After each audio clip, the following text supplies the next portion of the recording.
Okay, so welcome to the Bendigo Tech Schools live stream. Let me just switch across to me. Hi. So welcome to the Bendigo Tech School. I'm just going to try and move my monitor a little bit. I'll get rid of my face pretty soon. You don't need to see me. So today's session is going to kind of follow on from the one we did last week about laser cutting, where we talked about excuse me, more of the logistics of laser cutting equipment. No, I don't want to do this anymore. Okay, what do you want to do, darling? I just want to watch. Okay. So that was my son Rafi. He's going to watch this stream as well. Rafi loves laser cutting, don't you, buddy? So he knows all about it as well. So he's going to jump in and help me out. What we're going to do today is follow on from that session about laser cutting. Do you want to get your stool? Yep, it's in the bathroom. And no worries, buddy. And we're going to look at more now the software. So last week's session was all about hardware, what hardware to get, those kind of things, and how it actually works. So kind of the technical side of things in terms of the machine. But today's session is going to be the software and controlling the software. So I've kind of broken this down into 2 different days. Okay, buddy. Into 2 different days that we're going to be actually doing this for. So today is going to be looking at LightBurn, and tomorrow is going to be looking at Illustrator. Now, LightBurn is the software that will be used probably in most schools, I think. So we're talking about laser cutting software that will run your machine.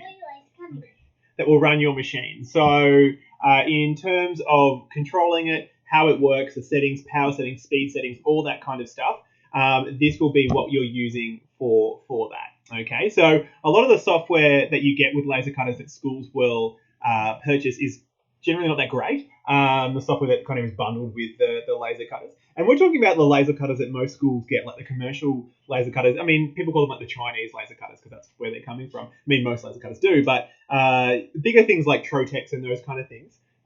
Yes, buddy? What are you cutting? We'll talk about it in a sec, mate. So like Trotex and those kind of things, they have a piece of software that they already come with. But a lot of those bigger kind of, I guess, industrial machines that you get from China that most schools use, the software is not that great. So this software will actually control that. So LightBurn's a better piece of software that I would recommend using for controlling your laser cutters, but also for creating content as well. So students can use this too, which is really good. You can kind of actually get them to use it. So I'm just going to get these headphones off. Yes, buddy? Love you too, buddy. So just make sure that you can hear me clearly. If you can't, let me know. Those headphones are just bugging me. So I'm going to leave those off for now. I still have a microphone and some other gear, but it's somewhere with Australia Post. So hopefully that'll come down pretty soon. So the software is key to kind of controlling your laser cutter, and that's what we're going to be looking at today. That's what we're going to be focusing on. And like I said, I'm going to use LightBurn, and I recommend most schools use this for their machine. So what I'm going to do is I'm just going to hit the record button so I can actually record this offline. Yes, buddy? And that way, you're going to have to stop interrupting, okay, Dal? So I'm going to record this so it's available offline, so you can also watch this back at a higher resolution, just in case the resolution today isn't that great. Any questions, just put them in the chat, and I'll answer them as they go. There is about a 20 to 30 second delay from chat to me, so I'll let you know about that. Okay, so let's get started. So LightBurn, like I said, is laser cutting control software, but also creation software. So it also has the abilities to create content as well, kind of like Illustrator, because you do need vector software, which is what we talked about the other day. This has a lot of that built into it as well. A lot of great functions in terms of quickly getting JPEG images and being able to convert those to burn, being able to create vector-based images, text-based images. So it can do quite a lot. I mean, it's not Illustrator; it can't do everything, but it can do quite a lot through here. Where I think it shines is taking what you've created in Illustrator and then applying that into LightBurn. So, if you're going to create quite a complex project, creating that in Illustrator, bringing it into LightBurn, and then making changes to it, making adjustments to it so it cuts a lot better. So that's what we're going to be looking at today. So here is the interface. Okay, so again, if you've never used this before, I'm just going to move some of my Illustrator stuff out of the way. If you've never used this before, there's a lot going on here, which will make sense as we go. So the first thing I guess you've got is your devices. So this is when you plug in your laser cutter. Depending on the controller of the laser cutter. Laser cutters have a controller, think of it like a brain, but the laser cutter. And jump on LightBurn and see which controllers that they handle. But I know, for instance, so Paul at BSE, your laser cutter will use this piece of software. So that's why I recommend it. That's why I'm doing this as well. So hopefully you can learn a lot from this as well. So once it's connected in here, you can see your laser cutter. This is connected to my laser cutter at the moment. If we go into optimization settings, we can talk about this a little bit later about what all this stuff does. But we'll basically talk about how you use this to create finished products. Okay, so I'll just start in LightBurn here, and then I'll actually start using Illustrator and I'll import some stuff, so you can kind of see that the kind of crossover between those two. So I guess the main thing is how it works. So let's just do a circle, and let me just do a square in that circle. Okay, so I'm just going to go back. That's the one thing I don't like. It doesn't automatically go back to your controller after that. So there we go. So I've got two shapes. Pretty easy. I'm going to select both those shapes, and I'm just going to align them. Okay, so again, all of these tools you're probably used to seeing in Illustrator. So down here, you have this kind of a cut layer. And so you have a few options here. So I'm going to select this, and I'm going to change it into I'll leave it as a line, and I'll change this one here. I'm going to change the color to blue, and that's a fill. So how this works is all these layers are different colors, and those different colors you can control. So what I really like about this is you can control everything on a layer by layer basis. Okay, so you can control exactly what element of your design is going to get cut, what's going to get engraved, and then also what kind of speed and power they're going to be done as well. So you can actually have, some of my products have like 20 or 30 layers here because I'm changing engraving depth and speeds and cuts and those kind of things as well. I'm just going to turn my face off. You don't need to see me while I'm talking about this. So I'll just turn this off and I'll see you a little bit later. Okay, so that's kind of the basis of it. You have a whole bunch of layers, and then each layer is a part of your design, and you can change the kind of the attributes of that layer. So I put this as a line. The colors don't matter, okay? So the colors just kind of make it a new layer. So if I do another circle and it's blue, if I make that green or red, or it doesn't really matter what color it is, that color is just going to create a new layer, and then you change the layer properties over here. You change how it's going to work. So to put it simply, with my black line here, okay, which is, let me just zoom in a little bit so you can kind of see that. So this is going to be my cut line. So then I've chosen to have it as a line, which means it's going to cut it, okay? And then here's your speed and power. And this is really important depending on the laser cutters that you're using. So speed and power is how fast the laser head is moving, okay? So how fast that motor is moving. And then power is how much power of your laser are you using, okay? Now, everyone's laser cutters are different in terms of power output. They're generally in like a wattage kind of thing. So you might have a 100 watt laser, you might have a 50 watt laser, okay? So this is saying how much power of that laser do you want to use. Now, I would definitely recommend not putting it on 100% all the time, right? Like you think, well, I'll put it on 100%, I'll cut through everything, because that will kind of wear your laser out. You want to be running at about, I kind of run mine at about 70%, maybe 80% if I'm really pushing it, of the power that it's got, okay? So to compensate for the power settings, if you want to have a lower power, you can change your speed and have a lower speed, okay? So the slower that laser head is moving, the more power is concentrated as it cuts. So you can slow it down and have a little bit less power, or you could speed it up and have more power. So if you want to get something done quicker, you might have that speed faster, but also the power faster as well to kind of compensate too. So this here is a lot of playing around, not in terms of the software, but in terms of what material you're using. So depending on the material, you're going to have to adjust a lot of these kind of things. So if we take 3mm plywood, so I might just try and find you some stuff that I've got. Okay, let me just bring this one up. I'll put my camera back on again. I'm just going to turn that on. So this is 3mm ply. I like using just a 3mm ply. I think it's a really good wood. So you can see that's cut right through. So to cut this, okay, the settings for this material for my laser cutter, okay, is going to be different for everyone else's laser cutter as well. So I have this running at a, let me try to remember, I think I've got it running at a 25mm speed and a 65% power, okay? Now, if I wanted to, I could pump that speed up. I could make it 30, 40, or 50, and then I can just increase the power to compensate so it can cut through it. But I generally don't like using too much power in the laser because I also don't want to burn this too. So if I can kind of get that pretty close, you can kind of see it's like a nice caramel cut, which means I haven't used too much power. It's cut through really nice. So to find those, I guess, those settings for my laser cutter, it was a lot of kind of playing with this to get the right cut, okay? And you can do that by making a whole bunch of layers and then just adjusting the powers and cutting it in one go, and then having a look at the material once it's cut and see what suits you best, okay? See what power levels and what speed levels are going to suit you. And that's all adjusting for here. So once you're happy with that, once you know what material speed you need, then you'll kind of save that. Right, coming in? Cool, so Rash is in here with his Lego. So, you remember this one, Josh?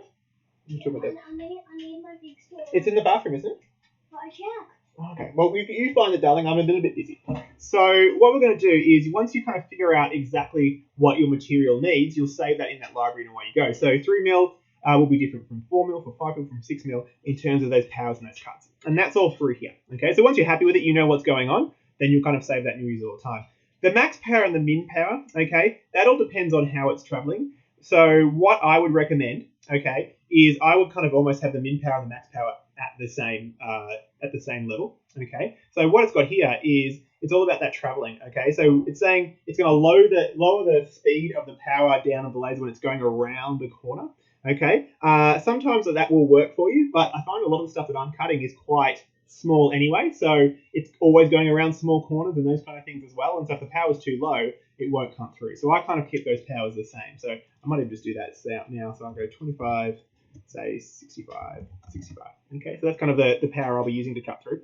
And then as you scroll down here, there's a bunch of options that you can use. I haven't used any of these, okay, except maybe number of passes. So that one is if you're using, say, a smaller laser cutter, something like a K40, you know, and it hasn't got a huge amount of power to it, or if your school's got a pretty small laser cutter, you're just testing them out, then what you might find is even at like the max power of your laser, oh, you found it, buddy.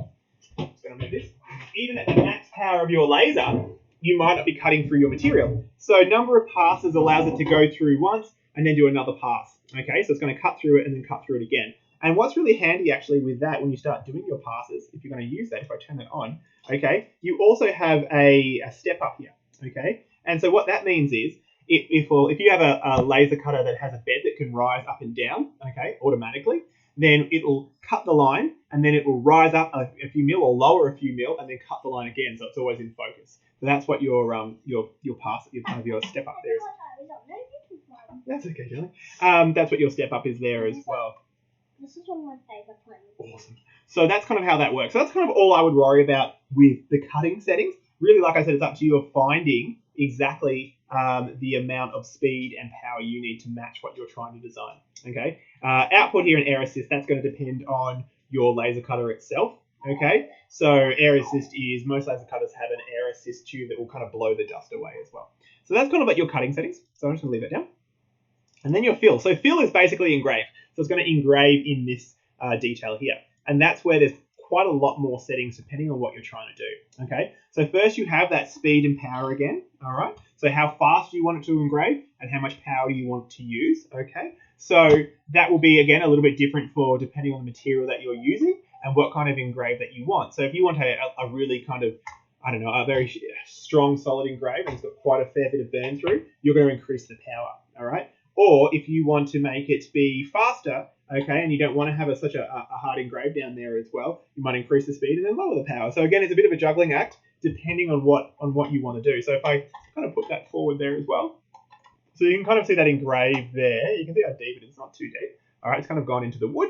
So that was using a 500 millimeter a second speed and a max power of about 60 or 70. Okay, so not too much power, and that gives kind of a really nice engrave there as well. Speed's going to all depend on the laser cutter that you've got, how fast that can travel. So you might pump this up to 1,000 millimeters a second, but if your laser cutter maxes out at 500, then it's not going to go any faster than that. So once again, you'll know how fast your laser cutter goes. You'll have that setting there, and then your speed. And of course, down here we have a few other options. So your line infill. That's really important to try and speed engraving up because, as you know, engraving takes a really long time. Engraving, I find, takes about 4 or 5 times longer than cutting. So if you're engraving... Sorry, Don? Yeah, it's fine, Don. So engraving, you want to try and get it as efficient as possible. So what this line interval is this is the distance between one pass and a second pass. So as the engraver works, as the laser, it'll go back and forth, back and forth, back and forth, as I've got it there. And it will kind of move down every time. And so by increasing that interval, it just means it's going to be moving further away every time. So there's more of a gap between the engrave. Now, again, you probably won't see this on this camera here. I'll get it super close. But you might try and see the lines or the gaps between that. That's using a 0.15. So you can't really see the gap between the two, okay, at that level. But of course, it meant it was going to be quicker, like almost twice as fast because I'm not having the lines as close together. So that's another one you can play with to see how far apart they can be and still keep the quality that you want as well. Smaller, more detailed engraves, you want to have that down. You don't want to have the interval as big because you're going to lose some detail. So that'll speed you up. Then as we go down here, again, we don't need to worry about number of passes, but again, that was like before. If you want to do an engraved pass and then go back and do it again, make it a little bit darker, you can do a number of passes there as well. This is the way the grouping works. What's that stand for? I'm just showing them how to engrave. So that's what we might engrave a square. So this here is how things are grouped together, which I'll probably explain that a little bit later. So what it's saying is if I had a whole bunch of shapes here. Okay, mate. If I had a whole bunch of shapes here, If I've got fill shapes all at once, it'll just keep going back and forth, and fill everything in one pass from top to bottom. Groups means I might select a certain amount of elements and group them together, and it'll engrave just those. And then individually means it's going to kind of fill out every single element together. And I'll show you that once I make some groups to make more sense. And flood fill is kind of like an optimization pass, which is trying to engrave these shapes in a faster way. That can be hit or miss depending on your design as well. So I generally don't use it at all. Okay, so that's your engraving. So again, just like cutting, you kind of have to play a little bit till you get the speed and the power suited for your piece of work and your design. Okay, so that's a play, something to play with and see how you've got it. So again, with my ones here, I've got that at a 560. Now, the other thing you can do to save time is you can also use a laser to cut your design, but not actually cut through the wood. So this one here, if I kind of pull back, okay, you can see I've got this design on this face here. If I zoom in forward there, you can see they're just lines. So what I did there, because I don't need this to be engraved, it's not kind of the point of my design, but I do want to have that drawing there, is I used the cut setting on the wood, okay, but I set the power really, really low and the speed quite fast, which means it's actually setting a cut through here, but it's not going through the wood, okay, which gives me these really nice lines, and they're quite deep as well, and it's super fast because, like I said, cutting can be 5 to 10 times faster than engraving. So again, be creative with what you're doing. It works on my design because I wanted an outline, but your design might need to be engraved as well. So that's another big tip from me is if you can use a laser cutter to cut your line, then that'll work as well. All right, you okay with that? I can't see enough. All right, the camera's there. Do you want to see you? Yeah. Just wants to see. All right. No, I don't. Well, you said you wanted to see you. No, you and me. Oh, okay. Here, you and me. There we go. All right, where'd you get that? All right, where were we? So we'll head back. So that is our engraving settings. Okay, so I'm just going to get out of there. Hit OK on that. All right. So like I said, it doesn't matter what color you use as long as you've got your settings shown up here. So if we look at my design now, I've got line, fill, line, which means it's going to cut through that, then it's going to engrave that, then it's going to cut through that. So that's not a great idea. So your order here is quite important, okay? So I'm going to put the fill to the front. We want it to engrave our square before we cut the material out, okay, just to make it a bit more solid. Once it cuts that out, it'll move across to that one and it'll cut it out, okay? But again, you can see my speeds are quite different here and my power. So that line there, that'll cut through 3 more material quite easily. That line there won't cut through it. It'll draw it, it'll mark it like that one there as well. Okay, and then away you go. So if I right-click this and hit preview, it'll show you that path. So we can see here, there's the engraving going up and down. So you can get a preview of your work before you use it, which is very helpful to find mistakes. I use it all the time. And then it's showing you where that is traveling. It's going to cut there and then cut there. And that red line is where the laser is traveling. Okay. You've got a lot of options with this as well in terms of your optimization settings. So we'll have a look at those because we're still talking about cutting. So here you can see we're telling it to cut inner shapes first, which is clever. So if we had a circle in that circle and we were cutting them both, it would cut the one in front of it first, which makes sense. Reduce travel moves is basically trying to do the least amount of traveling of your laser head as possible because it's faster, I guess. Same with these kind of choose best direction. These are all trying to make it just a little bit quicker, and the software will decide this for you. And then remove overlapping lines. It's handy if you've got a lot of squares that are lining up to each other and there's lines over them. It won't kind of cut twice if it doesn't need to. Yes, Dale? Try to get all the way to the end of that red. Well, that's volume. So if I go all the way to the end of that red, it means I'm shouting. Shouting. No, people are listening to us. All right, so they're your optimization settings, and again, a lot of those won't be turned on by default, so you need to kind of set those for your cutter. Okay, so that is probably the main part so far, okay? We're cutting something and we're engraving something. So if I sent this to my printer right now, my laser cutter, it would do exactly what I wanted it to, which is great, okay? So I guess from there, let's kind of see what else we can do with this kind of stuff, all right? So I can go in and I can select anything I want, so I can select that, I can move it around. And you can kind of move everything around here, okay? So you can move your elements once they're in. You can also change them to something else. So if I don't want that to be an engrave anymore and I want it to be a cut, it's a matter of just changing the color and it will then kind of associate that with what's up here as well. All right, then up here, we've got output and show. So that is in our, I guess, canvas. So if I get rid of that, I won't see it, but it'll still cut it out. If I get rid of output, I can see it, but when I hit play on this to start cutting, it won't cut that out. Okay, I've disconnected, but I've still got it sitting here as well. One thing I wish this had, the software has, but doesn't have it yet, is being able to kind of lock layers. So I'd love to be able to work on a layer and have it locked out, but they don't seem to have that just yet. So that's a shame, because that would be one I would love. It would probably stop me using Illustrator quite a lot. So that's kind of our settings for cutting. All right, so then as we go down here, Again, we've got plenty of shapes. We can do all these shapes. It will default to the color that you've got. So if I'm on, so say green, that green shape. Okay. Oh, what is that green? That is a C11. Let me have a look at C11. It's like a dark green. Is it that one? There you go. So if I kind of do that, it's going to basically default on the last layer. That's what that is. So I'm just going to undo all of those. Go back here to my basic stuff here. Okay. So we've got plenty of shapes we can play with. We've got different kind of shapes here. We've got our node editing. So what that is I can, well, actually I'll show that in a second. If I click on, I'll go back here. If I click on one of these elements here, you can actually edit the nodes that are in there, but I'll show you that a little bit later. We can add text, okay? So I can say anything I want. And that text is in there ready to go. That text will be the same text that you've got installed in your font library. That's all there as well. And again, I can choose to cut or engrave that depending on what color I want it. So if I select on that there, if I change it to the, I don't know, green or red even, it'll be a different setting. You can see that through there as well. So you can do your text. The text stays as text, so I can change that text as I want. Okay, righty. I can change that text as I want. It stays in there. You can also embed it as well if you want to actually convert it to a shape. But I wouldn't. I'd kind of keep the text. Editable text while you begin with. I'm just holding spacebar and moving my canvas around. That's what spacebar is for. Okay, let's keep going down here. So these things are your welding. So this is similar to Pathfinder in Illustrator. So in other words, if I select these two shapes here, and I select them both, and I do that, it welds them together and makes one shape. Okay, I'm just going to undo. If I do that one, we'll try and cut them out. There we go. So that's going to subtract it. So same kind of tools as Pathfinder. It helps you kind of create the shape that you want. Okay, so I could probably move something like this over here, and then I can kind of select those two, and I can kind of merge them together. To actually change the individual elements of a shape, okay, its properties, it's a little bit of a tricky spot, I find. That's kind of in the shape properties dialog box. If I can find it, I might just bring it up here. Okay, so I'm just going to go into my shape properties. There we go.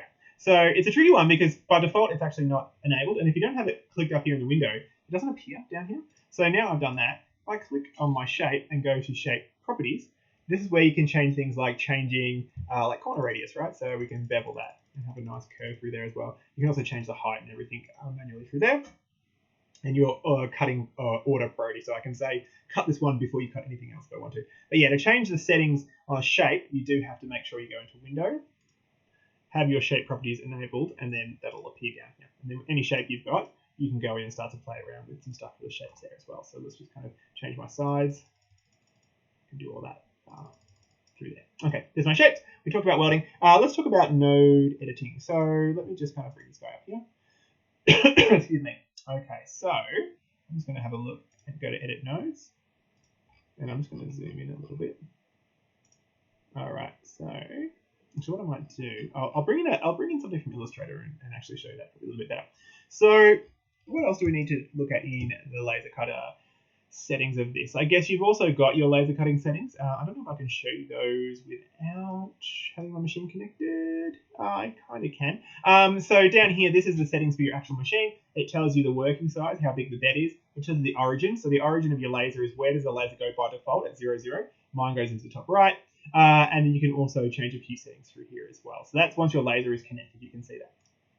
Okay, so let's go. Now, I guess the main thing with this is, in terms of creation here, like you can see, there's not a huge amount of tools to create. There's just your basic shapes.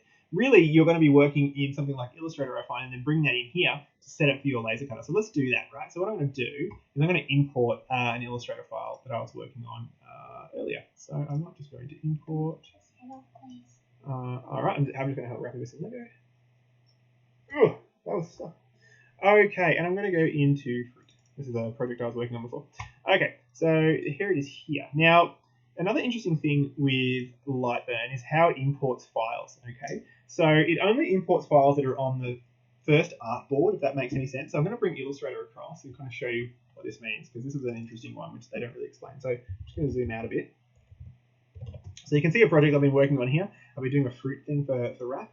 I've got 3 artboards, okay? So in Illustrator, you can have artboards, think of it like a whole new doc. And when you import a Illustrator file into LightBurn, it only kind of gets the details from Artburn 1, whatever is at the front of artboards, whatever is in the front of the artboard. So I'm just going to go to artboards here. I'll bring that down. You can see I've got artboard 3, which is that one, at the top of the list. which is why that's what it imported. Okay, if I want my apple, I actually need to make sure that that artboard is at the top of the list. Okay, remove that, resave it. It's a bit of a pain, but it's what it is. And then go into File, Import, and I'm going to import that fruit again. And there we go there. So now you can see it's got what I have in that artboard. So when it imports it from Illustrator, it tries to follow the lines that you had on there and the details and colors. Sometimes it'll give you extra information that you don't want. So I've got this kind of like this pink line here. So if I go back into my cuts, you see all these colors here, which I didn't want, right? I just really want the black. So I find the easiest way to fix those is I turn off the colors that I want, leave everything else on, and then I just kind of select them, and then I just delete them. So it's kind of like junk data. I don't know where it comes from. So I'm just going to delete all that kind of stuff if we don't need it. I'm going to delete all this kind of stuff because I don't need it for now either. Okay, and now we just have, there we go, that black line. So let's have a look. Let's go to my apple here. So there's my apple imported from Illustrator. You can see the other thing that it does from Illustrator as well is it'll take all the lines. Okay, so if you've got lines under other lines, it will actually have that detail there. So you'll see that detail coming through. So in other words, in Illustrator, you want to kind of combine or merge or trim your elements so you don't have those lines coming through, because it's quicker to fix it in Illustrator than it is to fix it elsewhere. So if I kind of zoom in here, what I mean by that line is in Illustrator, you can see I don't have a line there, okay? But it's actually kind of sitting, there you go, behind it, all right? So even though you can't see it, I've got a line behind it. LightBurn will pick that up and it'll see it as a line because it's kind of bringing everything in, okay? So what we can do is we can go back in here and we can delete that if we want to. So I can select that and just delete it. Oh, cool. Because you can go in and delete the element. So once your Illustrator file is in here, you can make changes to it, okay? You can say what you want to have cut. So with these lines here, they're going to be my cut lines. So I'm going to change those to red. So you can see by default it's made it a fill. I'm just going to make it a line. And I'll make that red as well. So I'm now choosing what I want of my design to change. So I can go in here and edit that. You can do other things, like you can edit the nodes. And I'll show you what I mean by edit nodes. So I'm just going to go over here. All right. So these nodes, these are the points, the vector points that the laser cutter is going to follow. So once you're in there, you can edit those as well. So I can move these around if I want to make some small changes. I can change the handles too. All right, that's all in there as well. To then add or delete these, again, a little bit not as straightforward as I would hope. But if I hover over a point and hit delete, hit D, sorry, it will delete that anchor point. I haven't really found a shortcut menu that does that. LightBurn, I'm sure they'll tell me if there is. But yeah, it's all kind of knowing those shortcut keys, which you just Google them and you'll get a list of them. Delete will kind of delete that. If I'm on a line and hit delete, it'll delete the line. Okay, so you can do that too. And then I might want to redraw that by using my pencil tool. I can go in here and snap to that point, and snap to that point, and escape, and I can redraw that line. Okay, and if I go back into my node editing tool, so my red line, I'm going to zoom in. I can grab that and I can kind of reattach it. So I find editing nodes, I'd much rather do that in LightBurn than Illustrator. I find Illustrator can be really cumbersome for some reason in editing nodes, whereas here it's much more straightforward. And also you're editing the nodes for your laser cutter, so you kind of know exactly what you want to do. So that's kind of your settings in there. Once you've imported something from Illustrator, that's when you can start to work with this and make it work. So let me just show you, because I made that the other day. All right, let me show you that. So here it is. I'll try and pick it up without dropping it. So here it is here. Okay, there it is there. It's going to follow the road. So that's kind of the fruit board I made for wrap. Let me grab the apple, because that's what we're talking about. So here is the kind of the finished product. Right? So there is, let's see that. There's the top of the apple, and there is the inside. And so how this works, is you, actually why don't I'll go back because I'm talking about this. I'm going to go back to this setting here. I'm going to move my camera. Okay, so that's now I can see what I'm doing. So there is that there. There we go. So there's the cut. So you can see I've cut out that shape there. And then this here is a cut as well. So like I said before, I haven't cut through that. I've just kind of like used the cut to cut it. And then there's the other shape there, which is the inside of the apple. Okay. And then obviously with this design, pretty simple. It goes in there. And then we have an apple piece that comes out. So you can see the inside of the apple, and then that goes into the board. But that is all done through the settings through here. Okay. All right. So that's how you import something from Illustrator. So for me to create something like this in LightBurn would probably be a lot harder to do, just because it hasn't got as many tools, I think, for kind of creating these kind of works. It does have a pen tool, right, which is what you have in Illustrator. So I can start to draw. If I was going to draw this apple from scratch, I can do it. And snap. And then I go into my select and I go to my node editing. and I can go in here, and I can start to change those nodes or add a curve to them. So I can do those same tools as I can in Illustrator, but I mean, I've just used Illustrator a lot more, so I think I'm just a lot more handy in that. Oops, and I just realized I've still got my big head on, so let me just go back to back here. So what I was saying is I can draw this in Illustrator, in LightBurn. I can start to draw my apple like I did in Illustrator by using the pencil tool, and then going in and starting to kind of change these points and converting them and rounding them off. But I just find in Illustrator I'm faster, so that's just me. But yeah, you can do it in LightBurn as well. But for me, I think the best workflow is designing in Illustrator, exporting it to LightBurn, and then using that to set all your settings for your laser cutter before your final product is done. All right, so a little bit longer on this, and we're nearly there. Maybe I'll do a video from my garage and show you how to actually cut this stuff. So let's just focus on, we'll do this banana now because I've made a mess of that. So what we have here is, actually, I'll undo, we'll go all the way back to my lovely apple. Okay, so let's just say I want to cut out this design here. I'm going to delete that inside the apple core. I didn't end up using that in my design. So get off node editing, zoom in here, and I'm just going to delete that. So let me just delete all this content because I don't want it. All right, and we're just going to cut. Now, let's just say I'm going to make this product. All right, I'm going to zoom in here. I'm going to make this design. Now, this shape obviously needs this shape here as well, so it kind of goes into it. So I'm just going to copy and paste. You got copy and paste, obviously, pretty straightforward. You can kind of move that around and put that there. So that's going to be the bottom of this design. So with that apple, you can see I've actually got two pieces of wood that I've glued together there. I've got an internal piece in the back. So that's that piece there. So if I have a look here, I've got my cut line. So with that, 560 is not going to be the right setting to actually cut through my material. That actually needs to be the other way around. That needs to be 25 and 65 for my laser cutter. Okay, so yours is all going to be different. So with that, I'm saying that that's the speed I need. That red line's going to cut through. This black line, I don't want it to cut all the way through my material. I just want it to mark it, make a line. So I'm going to bring that back up to 100 speed, nice and fast. And now it's not 100%, remember, with the speed, it's just the travel millimeters per second. And the machine power for the laser, I'm going to bring down to 18%. So now it's cutting that line, okay, as a burn line, as a cut line, but not with much power and very fast. So it's not going to cut through my material. Okay, so that's pretty much ready to go. I'm going to move these closer together. Now, you don't need to worry about where this is positioned on this artboard here, okay? This board doesn't necessarily represent your wood or your material that's in your laser cutter. In fact, I don't think it ever does. Okay, so wherever I move this is fine, okay, on that board. It's all down to these kind of settings here. Let me just make sure you can see that. So down here, this has got start from. So you've got a few options. Start from your coordinates, okay, which is important here. Start from your user origin or start from current position. Now, I always use current position, and what that means is it's going to start from where the laser head is aligned, basically where it is on your cutting machine right now. All right, so what I like to do is I like to put my material in the laser cutter and then move the laser head. You can either do it through these settings here, okay, so we can actually do that, move here, and this will actually move the laser head, okay, or you can just jump on your machine and move it manually.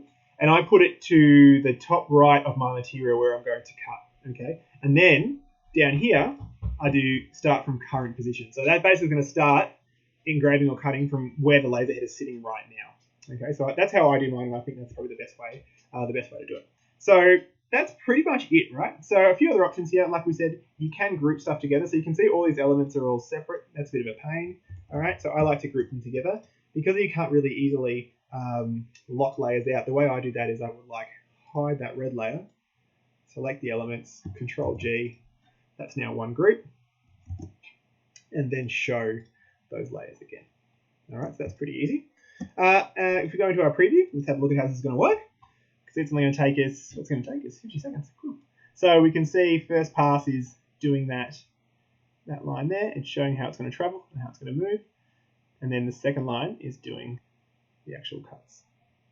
Cool. So you can get a bit of an idea of how this is going to work, how fast it's going to go as you go through there. Okay. So again, your position of where you're going to cut is completely up to you. Okay, where your laser head is. Now, if you stick with one, then you're never going to have a problem. If you keep changing this from current position to coordinates, you're going to forget, where you are all the time. So with me, like I said, I always have it at current position. I always have my laser in the top right of my material ready to go. Okay, and then I kind of go through there as well. So that's kind of how you get it ready to cut. And then it's really just hitting start. And if I hit start, it'll send in this data to my laser cutter. and it'll start going through that process exactly how it was in that preview. And it's as simple as that, and away you go. So let me show you a couple of other things in here, but I really think this is it, right? Like this is all you need to know to actually start cutting your whatever it is that you want to do. It's like I said, it's super simple. So the other options that you have up here, I'll go back into selecting my element. Okay, so we've got obviously some basic stuff like reflection on either side, and then yes, buddy. Yeah, sure, darling. And then. In a while. Rush to seeing his voice move up and down on my mixer here, showing the louder he talks that hits to all red. All right, so yeah, so then other options down here are really just kind of looking at your views. We've gone through the layer order and how that's important. We've talked about how you need to figure out your own power, okay, on doing this. So let me maybe explain that a little bit better. So if I want to then, let's do some text here. I'm going to say hi, and then I'm going to do another piece of text, just so you can kind of maybe visualize better. Okay, so let's say I've got these 2 bits of text. I'm going to make that engraved. So I'm going to select that and make it green. Okay, so here we've got 560. So that's going to give us a nice dark engrave, and I'm going to move that here. Now, if I get this one and I put it on another color, and I might set that to, 185. Now, when it engraves the yellow layer, okay, it's going to be doing it at a different speed setting, a different power setting. Oops. Different speed setting and different power setting. So when you see this finished product, that engrave is going to be, the high is going to be engraved lighter than the Daniel. Okay, it's going to take longer to do Daniel, but it's going to be a darker engrave. So again, once you start adding layers, make sure you go back, bring your cut layer to the bottom, and if you look at the preview, you can now see it's going to do those lines first, then it's going to do the green layer, it's going to engrave those, and it's going to do that layer there. You can see how it's traveling, and then you're going to cut. Which actually brings me to another thing as well. So let me show you another thing, just because I keep remembering things. I'm going to put another text layer here, and I'm going to call it hello again. I'll make it yellow, so it's my engraved layer. Actually, so we'll bring it down here. Oops, put it over there. I'll change it into a fill. Okay, so if we look at the preview of that, it's going to be pretty fast, right? Like that hello there, you can see it going left and right. But what would happen though is if I had this like this, okay, and we go into that preview, you can see now it's going to go, it's still going that direction. It's going to take a bit longer, right?